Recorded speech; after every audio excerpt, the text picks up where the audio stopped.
watching that. Phil Bennett, longtime college football coach, joins us with Paul Craig. I'm David Smoak. Other than, well, let me ask you this. Bowl games can get frenetic and crazy. What about the one in the Alamo Bowl with Washington and or the Michigan State game, which is not fun to think about because that was a bizarre ending. What was your favorite memory or two in a bowl game anywhere you've been?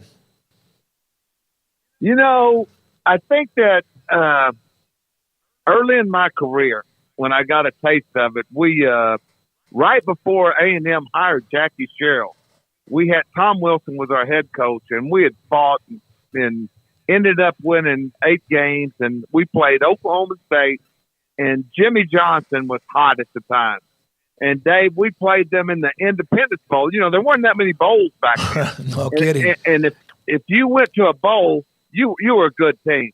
And they were loaded. They had Dexter Mann, Leslie O'Neal. And Gary Kubiak was our quarterback.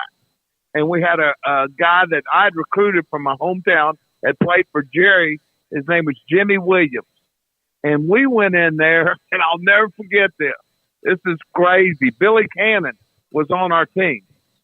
And my late wife, was at the game, and she had never met Jerry. And they were selling beer in quart cartons.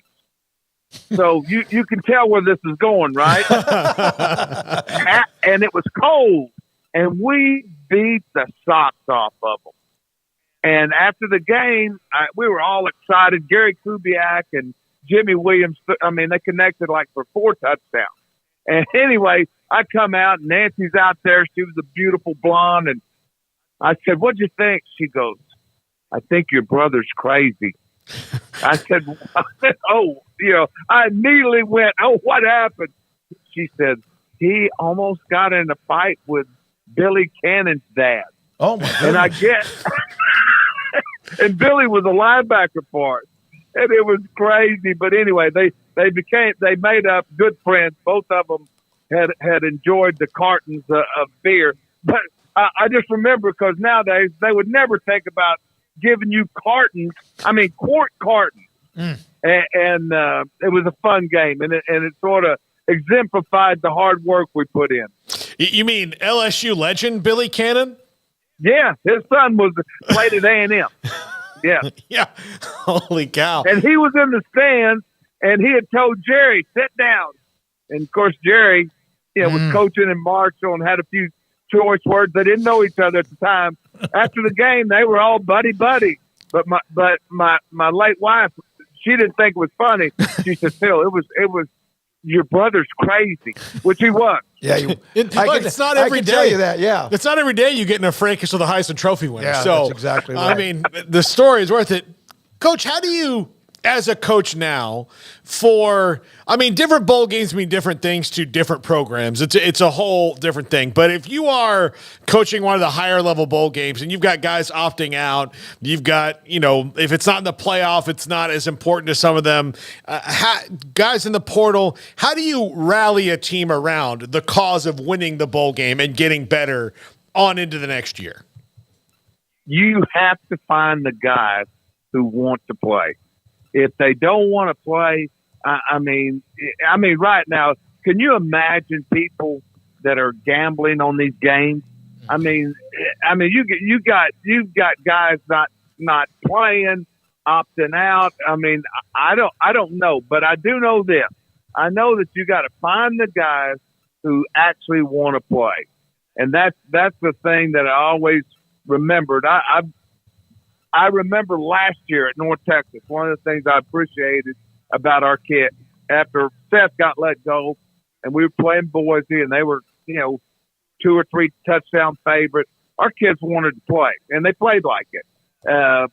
And you just, how you practice, how you approach it, sort of like what I talked about during the season, Paul, the kids will become a reflection of you. If you put importance on it, it becomes important. I talked to Daryl Dickey, who's at Georgia right now, and I said, "Well, how's the bowl practice going?" And he told me, he said, "If you're with Kirby Smart, you better be ready to practice and play every day. He said, this Florida State game is a big game for us. He's made it a big game. And I think that's the way it works. Coach, just how much growth do you see from young players during this time period? How valuable is that getting those 15 practices for guys who normally aren't seeing the field?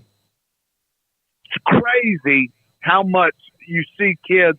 We used to always keep them out scrimmage and do how much improvement, how excited they are, and it does. I really believe it. It gives you a chance, especially now that you're rebuilding your roster, to see, all right, this is what we're going to look like in the spring. This guy could play, or, how it is. I'm wondering nowadays, are they also cutting guys off of bowl practice? That becomes a two-way street. Are they seeing the guys that can play and getting rid of the guys who can't? But it's always a good time. It's in a very, it's not 100 degrees, not like fall camp. It's cooler, and the scrimmages are a lot of fun. Phil, the story about Malik Murphy, the quarterback who won a couple of games at Texas when Ewers was out, entering the portal. UT said, hey, if you want to hang around but still enter the portal, that's fine. We want you here. Probably a lot of background on that too. But why can't, for example, 10 coaches, 10 ADs, 10 presidents, 10 athletes, student athletes, that's what I still call them, get in a room and figure out a calendar to prevent this from happening? And then yet again, on top of that, every university or different universities, different parts of the country have different starts to their spring semester. We have to get some continuity with what's going on. I don't see us being able to survive if we don't.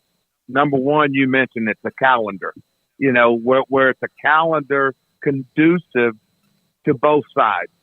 These coaches who are depending on these kids and vice versa. I mean, we've got to be able to get this roster built, knowing what you need to do to get it built. The other thing on the player side, how many openings do you leave where you can leave the program? You're going to have right now. You've got a fall opening, you got a spring opening. I mean, why can't you just have one opening and then get with it? The other thing that's the big question right now, David, is what are they going to do with the injunction that about the multiple transfers? And they say, hey, if the injunction is ceased, then whoever played in those games is going to be, ineligible the rest of the way. That's a lot of ifs and buts. Phil Bennett, longtime college football coach with us.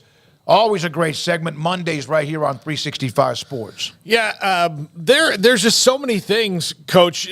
Do you feel like the industry, coaching, might lose some guys, or they'll just, take NFL jobs or whatever because it's too complicated to follow anymore? I talked to a veteran head coach, and one of the things I mentioned I said, how are you doing it? And he said, the coaching aspect, he said, being with the players, I love it. He said, the practice, everything's the same. He said, I'm just too far into it. He's not old enough to retire. He said, we've just got to get, as David said, the powers to be, and we've got to get a common ground that everybody can be pleased with, and we've got to get this right. And he said, we don't have a ton of time, but yet we've got to get, and I think it's got to come from commissioners, it's got to come from ADs, presidents, and coaches. I think the Coaches Association has got to be able to lead the charge, because right now, and the other thing we haven't even talked about, these coaches have had absolutely no break, none. I mean, the summer, they didn't have summer break. I mean, because of the way the schedule was. I mean, there's families, children, marriages, everything is at stake. And if you ever thought that the pressure was on, it's on now more than ever. Coach, it was a different time when you were here in Waco, and that quarterback room was able to, despite all odds, and granted, times and rules were different, but kind of stay together. But is there any doubt in your mind that a Bryce Petty or a Seth Russell would have had coaches banging down their doors, begging them to enter the transfer portal had that existed back then? And is there any way that you could have been able to kind of keep that together given the difference in rules nowadays? With what Art did, that would be the only way. The significance of how he used them, those kids would have to say, hey, I'm going to wait my turn. But that, yes, I mean, Seth Russell probably would have had every offer in the world, which he didn't have coming out of Garland. But I don't think Nick Florence. I mean, Nick doesn't get his dues enough. I mean, who would ever thought that following a Heisman Trophy, great player, great guy, Robert Griffin, that Nick would do the things that he did. But yeah, I mean, it's just absolutely, you have 1 year. I mean, I was just reading where the quarterback at Ohio State made a statement. He said, it became obvious to me that if I didn't beat Michigan, I was going to have to leave. Now, how in the world, when you haven't lost a single game, but you lose your last game, would a kid ever think that? I mean, we have, something's wrong with that. All right, Jason Smith, you kind of know him. He was at Baylor, drafted by the Rams. The Rams. And then he was on the staff when you were at North Texas. I saw something. Right. Is he leaving? Is he getting out of coaching? What's going on with Jason? No. He has got. He's going to be the associate head coach and the offensive line coach at Coffeyville Junior College. Oh, okay. They got him a great one. Jay Smooth is going to go to Coffeyville, Kansas, and I'm telling you, he's got. A lot of people get the bug for coaching. He is a working fool. I mean, I'm for a guy that was a first round pick and just absolutely is unbelievable with the kids. They're going to miss him. He was instrumental with them this year with Chandler Rogers there. But the kids loved him. We loved him. Of course, him and Clem have a special relationship, him and Art. And I always laugh. I said, he tells me, he said, Coach, I was going to come to SMU till Baylor offered me right at the end. And, he was sitting there at W.T. White. And of all things, people don't know this, his only touchdown, Sean Bell threw him a touchdown. They beat us, I think, in 2003 or 4, 25 to 20, 24, 25 to 20 or something.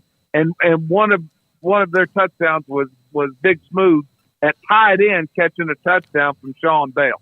Speaking of Sean Bell, I don't know if you've heard this or not. You probably have. Brian. I've been in contact with him. Yeah, I'm a Sean Bell fan. I spoke with him for a little bit earlier this morning. He called me. He's at Houston. He said, "Go Cougs." Obviously, Brian played for Willie Fritz, and the fact he's got an opportunity to be the passing game coordinator and the quarterbacks coach for Fritz.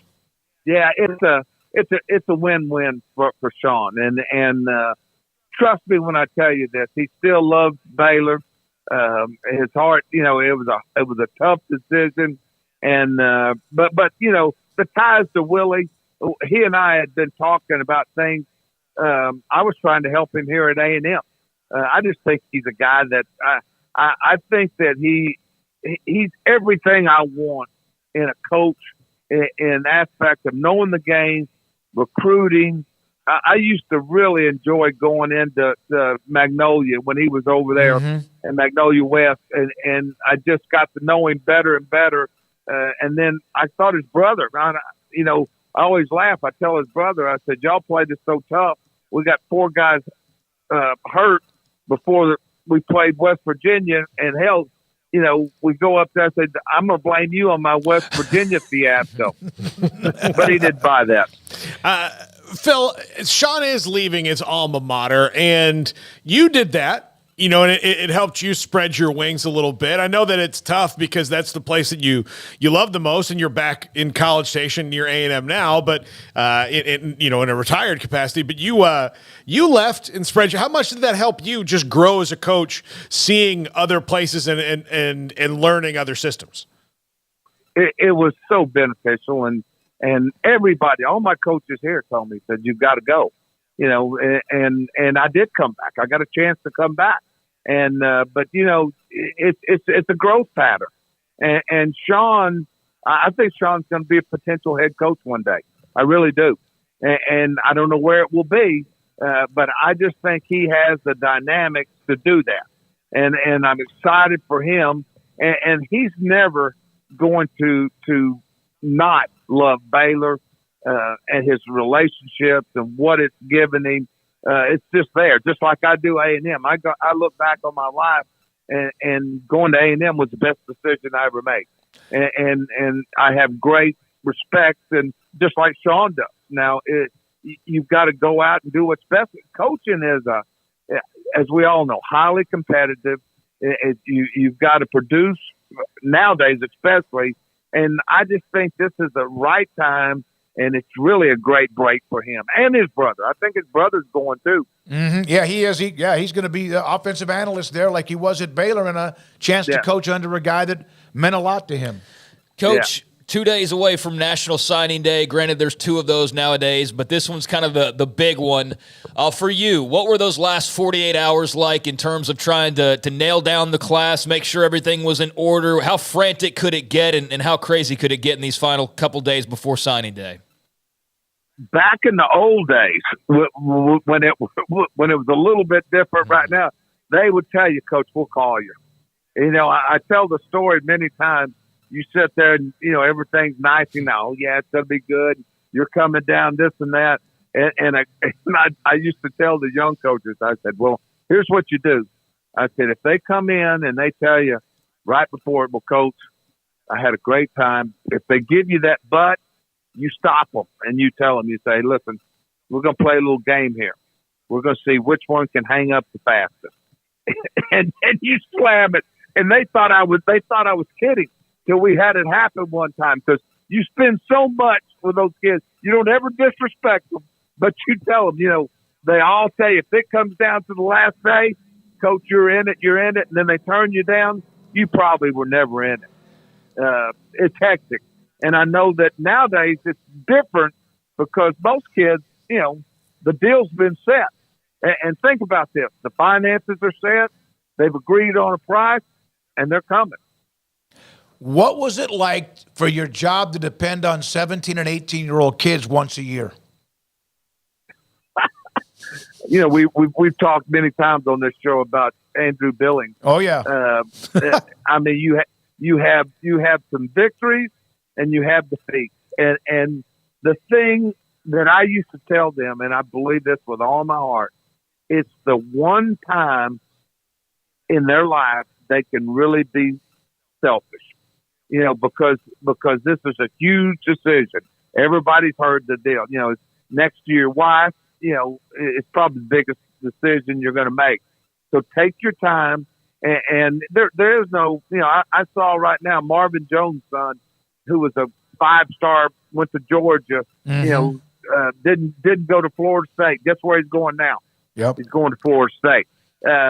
It's a little bit different right now, Craig, because you're talking about maybe a semester commitment or a year commitment at the most. So, but it's a fun time. You try to do everything you can to sell your product. I tell you, I'm excited for Baylor about this quarterback at Toledo. I happened to watch him a couple of times. He's dynamic. They got him a ball player there. How much, and he has 1 year left, he's seasoned, he is a dual threat. He can run like the Dickens, maybe as fast as, I'm not talking RG3, but he has the ability to go. Seth Russell did too.